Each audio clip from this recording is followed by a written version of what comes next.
Contrary to the rumors that you've heard, I was not born in a manger. I was actually born on Krypton and sent here to save the planet Earth.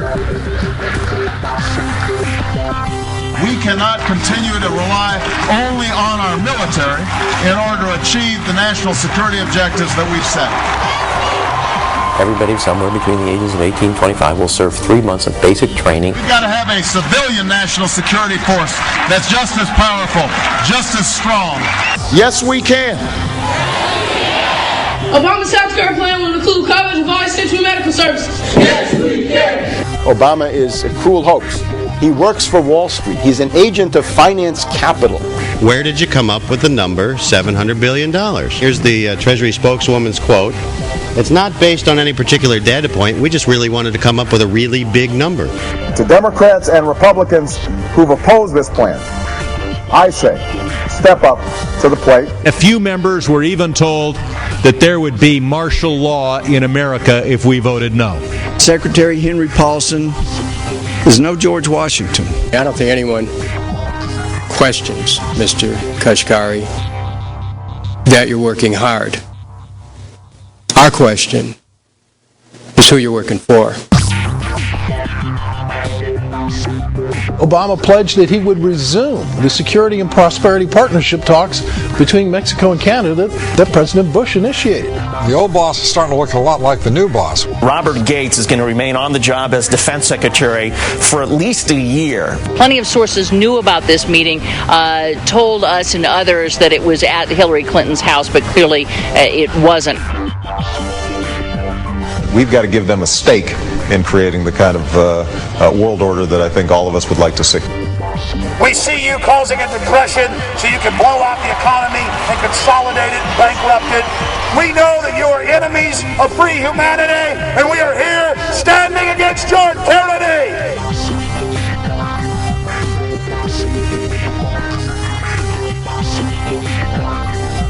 The Obama deception. The truth strikes back. America in 2009 was desperate for change. The past 8 years had been a disaster. Those weapons of mass destruction got to be somewhere.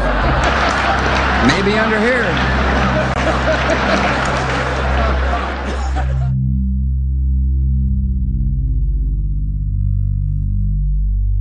George W. Bush, who had claimed to be a conservative, had tripled the size of the federal government, shredded the Constitution, and destroyed the image of the United States worldwide. Nope, no weapons over there. Endless wars, over 1 million dead Iraqis, and more than 5,000 dead U.S. troops.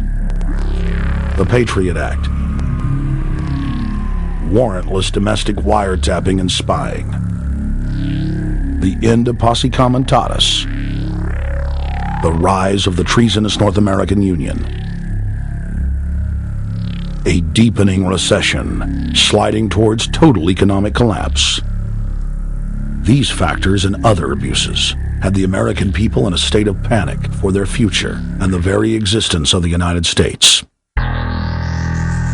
The elite were in trouble. The people were beginning to see through their facade, past their front man, and to the ruling elite behind the throne.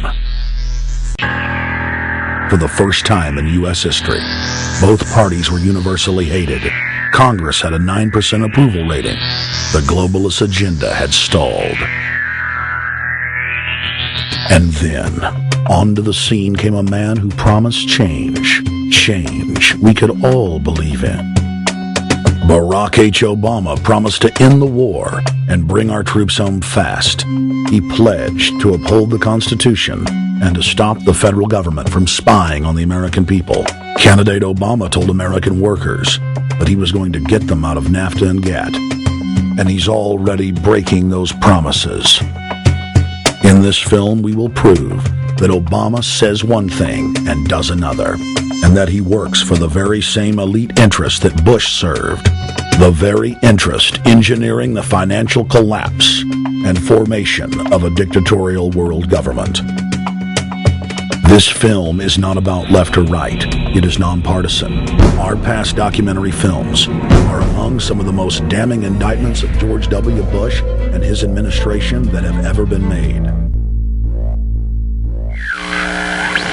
If humanity has any hope of affecting real change for the better, it will not come from the Madison Avenue false reality makers who have cast Barack Obama as the savior of the world. To alter our course from tyranny to liberty, to defeat the corrupt elite, we must get past the puppets and confront the real power structure of the planet.